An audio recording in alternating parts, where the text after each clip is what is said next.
Hello everyone. आज हम start कर रहे हैं क्लास 8 साइंस का चैप्टर 2 जो न्यू एनसीईआरटी बुक से होने वाला है। चैप्टर का नेम है the invisible living world beyond our naked eye, यानी एक ऐसी भी दुनिया है जिसे हम खुली आंखों से नहीं देख सकते हैं, लेकिन वो एक लिविंग वर्ल्ड है जहाँ पे लिविंग थिंग्स रहते हैं। इसी की चर्चा होगी आज के इस वीडियो में। चैप्टर स्टार्ट करने से पहले मैं आपको बता दूं कि ये जो चैप्टर शुरू हो रहा है वो हमारा एनसीईआरटी नेविगेटर बैच से शुरू हो रहा है। अब ये एनसीईआरटी नेविगेटर बैच क्या है? तो ये एक ऐसा बैच है जिसमें हम लोग line by line, word by word NCERT के हर एक चैप्टर को पढ़ना शुरू कर रहे हैं। इसमें हमने चैप्टर 1 को कंप्लीट कर चुके हैं। अभी हम लोग चैप्टर 2 को शुरू करने जा रहे हैं। जैसे ही हम चैप्टर शुरू करते हैं हमारे पास कुछ क्वेश्चन आ जाता है। सबसे पहला क्वेश्चन है, have you ever wondered what you might see if the invisible world around you become visible? क्या आपने कभी सोचा है कि आपके चारों तरफ का जो इनविजिबल, जो अदृश्य दुनिया है, अगर वो दिखने लगे तो क्या होगा? मान लीजिए आपने हाथ को ऐसे फैलाया और आपके हाथ में ऐसे छोटे छोटे बैक्टीरिया दिखने लगे, तो उस समय क्या आप खाना खा पाएंगे? ये क्वेश्चन आपसे पूछा गया है। दूसरा क्वेश्चन है, how do you think your observation of this human world might change the way you think about size, complexity और even what counts as living? कभी आपने ये भी सोचा है कि आपका जो ऑब्जर्वेशन है, वो जो हिडन दुनिया है, वो जो अदृश्य दुनिया है जिसे आप नहीं देख सकते हैं, अगर आप उसको देखने लगे, अगर आपको दिख जाए वो चीज़, तो आपका जो उसके बारे में क्या ख्याल रहेगा कि उसके बॉडी का साइज कितना होता है, कैसे उसके बॉडी बनता है, कैसे कितना कॉम्प्लेक्सिटी होता है, या फिर मतलब क्या वो लिविंग में भी काउंट आप कर पाएंगे उस समय, या फिर अभी आप काउंट कर रहे हैं? तीसरा क्वेश्चन आपसे पूछा गया, बस ये तीनों क्वेश्चन है, उसके बाद चैप्टर स्टार्ट हो जाएगा। Have you thought how this tiny living और living beings interact with each other? क्या आपने कभी सोचा है जैसे हम हैं, एक दूसरे पे डिपेंड करते हैं अपने फूड के लिए, वाटर के लिए, जो भी है। जैसे मान लीजिए हम लोग हैं, हम लोग प्लांट्स पे डिपेंड करते हैं। प्लांट्स पे क्यों डिपेंड करते हैं? ताकि हमारा फूड मिले यहाँ से, और उससे हम लोग क्या मिलता है? ऑक्सीजन मिलता है। तो कभी आपने सोचा है कि ये जो छोटे-छोटे जो लिविंग थिंग्स होते हैं, जो इनविजिबल लिविंग वर्ल्ड का पार्ट होते हैं, वो अपने आप में कैसे इंटरैक्ट करते होंगे? क्या वो भी एक-दूसरे पे डिपेंड करते हैं? आपको बताना है यहाँ से अपना आंसर, और अगर आपके माइंड में भी कुछ ऐसा क्वेश्चन है, तो यहाँ पे आपको अपना क्वेश्चन बता देना है। चलिए यहाँ से हम शुरू करते हैं। चैप्टर यहाँ से शुरुआत हो रहा है। The human eye can only see objects that are above a certain size. अब इसका क्या मतलब होता है? जैसे चलिए मैं यहाँ पे एक छोटा सा पॉइंट दे देता हूँ। देखिए, मैं यहाँ पे एक छोटा सा यहाँ से पॉइंट दे रहा हूँ। ये पॉइंट है छोटा सा। अब देखिए मैं यहाँ पे जूम आउट इसको कर रहा हूँ। अब देखते जाइएगा, क्या आपको ये अभी दिख रहा है? तो आप बोलेंगे सर दिख तो रहा है, लेकिन बहुत इतना छोटा हो गया कि शायद, अब सोचिए इतना छोटा हो गया, मैंने इतना बड़ा सा पॉइंट दिया था। अगर इससे भी छोटा सा कोई जीव होगा तो क्या आपको आंखों से दिखेगा? शायद नहीं दिख पाएगा। उसके लिए हमें एक स्पेशल इंस्ट्रूमेंट का ज़रूरत पड़ेगा, और ध्यान रखिएगा उसके लिए जो स्पेशल इंस्ट्रूमेंट होता है उसका नाम होता है माइक्रोस्कोप। माइक्रोस्कोप से देखे जाता है, जितना भी इनविजिबल लिविंग वर्ल्ड होता है वो माइक्रोस्कोप से ही दिखता है। सबसे पहला लाइन था, the human eye can only see objects. हमारा जो ह्यूमन आई है वो सिर्फ उसी ऑब्जेक्ट को देख सकता है जो कि कुछ सर्टेन लिमिट, सर्टेन साइज से ऊपर होते हैं। मतलब ज़्यादा छोटा चीज़ होगा तो नहीं दिखेगा। फॉर अ लॉन्ग टाइम, बहुत समय से, many tiny things around us remained unknown. बहुत समय से बहुत सारे छोटे-छोटे चीज़ हमारे आँखों के सामने जो दिख सकते थे, जो खुली आँखों से नहीं दिखते हैं, लेकिन अभी हम देख पा रहे हैं, वो बहुत दिनों से अननोन थे, उनके बारे में हम नहीं जानते थे। लॉन्ग एगो, बहुत पहले की बात है, पीपल डिस्कवर्ड दैट, लोगों ने पता लगाया कि a curved piece of glass could make small things look bigger. लोगों ने ऐसा देखा कि एक छोटा-सा अगर एक पीस ले ले ग्लास का, जो कि कर्व्ड होगा, मतलब थोड़ा-सा मुड़ा हुआ होगा, तो वो क्या कर सकता है? चीज़ों को विज़िबल बना सकता है। बात यहाँ किस चीज़ का हो रहा है? तो बात यहाँ हो रहा है लेंस का। तो लेंस जो कि एक ग्लास का टुकड़ा होता है, शीशा का टुकड़ा होता है, उसमें कर्व्ड पीस ऑफ ग्लास होता है जो कि चीज़ों को बड़ा करके, ज़ूम करके दिखा सकता है। The piece of glass was shaped like a lentil seed. इसको एक लेंटिल सीड के जैसा शेप दिया गया था ग्लास के पीस को, जैसे अभी आपको दिख रहा है ना, मतलब एकदम से ऐसे ऐसे नहीं था, वो ऐसे कुछ घुमा हुआ था, कुछ हद तक ओवल शेप का था। थिक इन द मिडिल, बीच में देखिए बीच में थिक होता है, and thin at the edge, और जो किनारा है वहाँ पे पतला। कुछ हद तक ऐसा शेप उसको दिया गया था, जो ग्लास था ना उसको ऐसा शेप दिया गया था, बीच में थिक था और दोनों साइड में थिन था। Hence they called it a lens, और इसी चीज का नाम लेंस पड़ गया। यानी लेंस क्या होता है? एक ट्रांसपेरेंट ग्लास जिसके आर पार हम देख सकते हैं और बीच में थिक और दोनों साइड थिन होता है। अभी के लिए तो इतना ही। अच्छा, ऐसा भी लेंस होता है जो कि कुछ हद तक ऐसा होता है, जो बीच में थिन होता है और दोनों साइड थिक होता है, ऐसा भी लेंस होता है। ओवर टाइम, जैसे जैसे समय बीता, लेंसेज वेयर इम्प्रूव्ड, लेंस में और भी ज़्यादा इम्प्रूवमेंट आया। टू बिकम मोर पावरफुल, ताकि उसको और भी ज़्यादा पावरफुल बना सके। Each new tool from simple magnifying glass to microscopes, वहाँ से जो लेंस एक छोटा सा लेंस था उसमें और भी सारे लेंसों को जोड़ा गया, एक लेंस के ऊपर दूसरा लेंस, तीसरा लेंस, और भी ज़्यादा मैग्निफिकेशन पावर बढ़ाया गया, और वो चीज़ों को इतना जूम कर पाता था जो कि हम इनविजिबल लिविंग वर्ल्ड को देख पाएँ। और इन्हीं चीज़ों का नाम, जो लेंस का कॉम्बिनेशन था, उसी को हम बोल दिए microscope. Helped humans see what their eye could not, और ये ह्यूमन को हेल्प किया वो चीज़ों को देखने में जो हमारा आँख नहीं देख सकता है। The invention of the microscope opened a fascinating hidden world filled with tiny living creatures. ये जो माइक्रोस्कोप का इन्वेंशन था, ये कहीं ना कहीं एक ऐसा दुनिया के बारे में रहस्य खोल दिया जो कि बहुत ही छोटा था, टीनी लिविंग क्रिएचर से बना हुआ था। वी विल एक्सप्लोर, हम लोग इस चैप्टर में क्या क्या पढ़ेंगे, some of this life forms in this chapter, वो उसी में से कुछ छोटे छोटे जीव के बारे में, लाइफ फॉर्म्स के बारे में हम लोग इस चैप्टर में पढ़ने वाले हैं। चलिए, फर्स्ट पैराग्राफ खत्म हो गया। सेकेंड पैराग्राफ है, you have already learned about the imaging variety of living beings. आपने अपने पिछले क्लास में 6 में 7 में बहुत सारे लिविंग थिंग्स के बारे में पढ़ा है, और उसके बहुत सारे वेराइटी के बारे में पढ़ा है, प्लांट्स के बारे में पढ़ा है, एनिमल के बारे में पढ़ा है। Just look around, just simple सा बात है, आपको अपने चारों तरफ देखना है। There are so many beautiful plants, आपको बहुत सारे ब्यूटीफुल प्लांट्स मिलेंगे और एनिमल्स भी मिल जाएंगे। They are of all shapes, हर किसी का शेप अलग है, साइज अलग है, हर किसी का कलर अलग है। मतलब जितने भी आपको लिविंग थिंग मिलेंगे आपके चारों तरफ, सबका शेप, साइज, कलर बहुत सारा, बहुत वेरिएशन दिखता है आपको। Some living beings are tiny, कुछ छोटे होते हैं, while others are really big, कुछ बहुत ही बड़े लिविंग क्रिएचर आपको दिख जाएंगे। They differ not only in their structure, आपको सिर्फ उनके बॉडी के स्ट्रक्चर में, बॉडी के बनावट में ही अंतर सिर्फ नहीं दिखेगा, but also in many other feature, लेकिन और भी सारे फीचर में भी आपको अंतर दिखेगा। जैसे एक प्लांट और एक एनिमल में आपको पूरा पूरा डिफरेंस दिख सकता है। प्लांट जो अपने प्लेस से कहीं इधर उधर लोकोमोशन नहीं कर सकता है, एनिमल जो एक प्लेस से दूसरे प्लेस तक जा सकता है, मतलब बहुत सारा आपको वेरिएशन दिख जाएगा। All these living beings, whether plants और एनिमल्स, ये सब जितने भी लिविंग बींग्स होते हैं, चाहे वो प्लांट हो चाहे एनिमल हो, सबको मिला के हम क्या बोलते हैं? ऑर्गेनिज्म बोलते हैं। यानी कि अगर आपसे कोई पूछेगा कि ऑर्गेनिज्म क्या होता है, अगर आपसे कोई पूछ रहा है कि ऑर्गेनिज्म क्या होता है, तो ऑर्गेनिज्म टोटल प्लांट्स और टोटल एनिमल्स को ही हम ऑर्गेनिज्म बोलते हैं। यानी ऑर्गेनिज्म कोई बोलेगा, इसका मतलब प्लांट्स और एनिमल्स दोनों आ जाएंगे। आगे चलते हैं। हैव यू एवर नोटिस, क्या आपने कभी ये नोटिस किया है? The smallest organism around you that is visible to the naked eye, कभी आपने सोचा है कि हमारे आंखों से जो हम चीजों को देखते हैं उसमें सबसे छोटा जीव कौन सा हो सकता है? थिंक अबाउट इट, जस्ट आपको क्या करना है, थोड़ा सा सोचना है।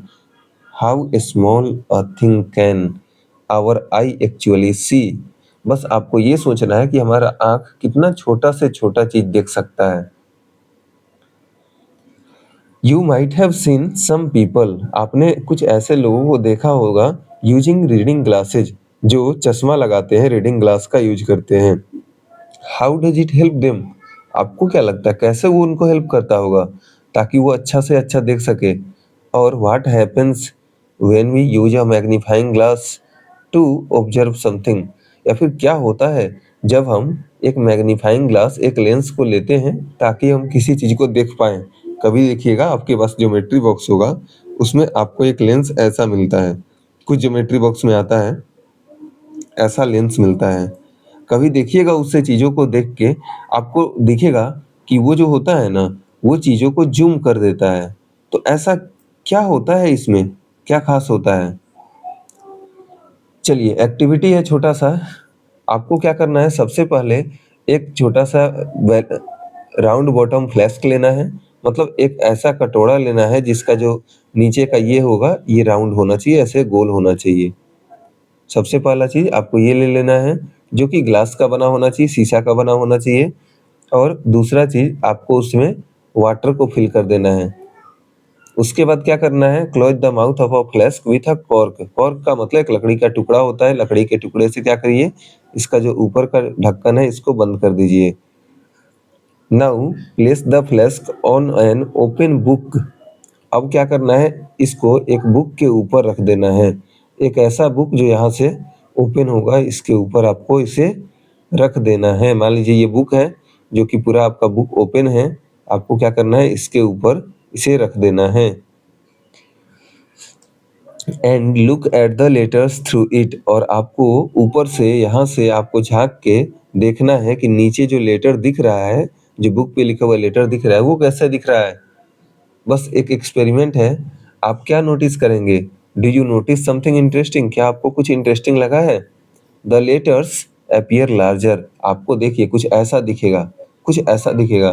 देखिए बगल का लेटर देखिए और यहाँ का लेटर देखिए, आपको कितना बड़ा बड़ा लेटर्स दिख रहा है। यहाँ पे जो लेटर होगा वो आपको बड़ा दिखेगा when seen through the flask, जब आप उस फ्लास्क के थ्रू देखेंगे तब। This happens because the flask filled with water acts like a magnifying glass.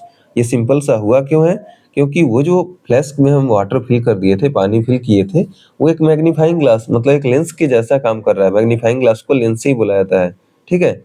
Now use a real magnifying glass to look at small organism like an ant. अब आपको क्या करना है, एक और एक्सपेरिमेंट करना है। आपको एक छोटा-सा चींटी देखना है, ऐसा आपको चींटी कहीं मिल जाएगा और आपको क्या करना है, उसे एक मैग्नीफाइंग ग्लास यानी कि एक लेंस को लेके उसको ज़ूम करके देखना है। Were you able to see the details on its body more clearly, क्या आपको उसके बॉडी का जो डिटेलिंग था वो ज़्यादा क्लियरली दिख रहा है क्या? तो आप बोलेंगे हाँ सर, वो तो दिख रहा है, क्योंकि जैसे ही मैग्नीफाइंग ग्लास का यूज किए तो उसका जो बॉडी था बड़ा दिखने लगा, और जब बड़ा दिखने लगा तो हम क्या कर सकते हैं, उसका हर एक छोटा छोटा पार्ट जो बॉडी का था वो देख पा रहे हैं। फॉर अ लॉन्ग टाइम, लंबे समय तक, पीपल वेयर क्यूरियस, लोग बहुत उत्सुक थे जानने के लिए, एकदम से उत्सुक थे, जिज्ञासु थे, to explore the tiny organism around them. किस लिए जिज्ञासु थे, ताकि वो अपने चारों तरफ का जो छोटा छोटा ऑर्गेनिज्म है उसको एक्सप्लोर कर सके, उसके बारे में जान सके। But they could not see them, लेकिन वो उसे देख नहीं सकते थे विथ देयर नेकेड आई, अपनी खुली आंखों से। So how did we finally discover, so बात आता है कि हम उन्हें डिस्कवर आखिर कैसे कर पाए, वैसे लिविंग इनविजिबल लिविंग वर्ल्ड को। Do you know which scientific discovery helped us see the teeny world for the first time? क्या आपको पता है किस साइंटिस्ट का डिस्कवरी जो था वो फर्स्ट टाइम हमें इस टीनी लिविंग क्रिएचर को दिखाने में हेल्प किया था? चलिए तो अब यहाँ से शुरू होता है कि वो जो इनविजिबल लिविंग वर्ल्ड था वो हमें कैसे दिखना शुरू हुआ था। सबसे पहले आपको ये ईयर याद कर लेना है। इन 1665 1665 ईस्वी में a scientist named Robert Hooke, एक ऐसे साइंटिस्ट थे जिनका नाम था रॉबर्ट हुक। उन्होंने क्या किया था, उन्होंने एक बुक पब्लिश किया था, published a book called Micrographia. उनका जो एक बुक था उस बुक का नाम था माइक्रोग्राफिया, जिसको उन्होंने कब पब्लिश किया था, 1665 में पब्लिश किया था। He was a careful observer.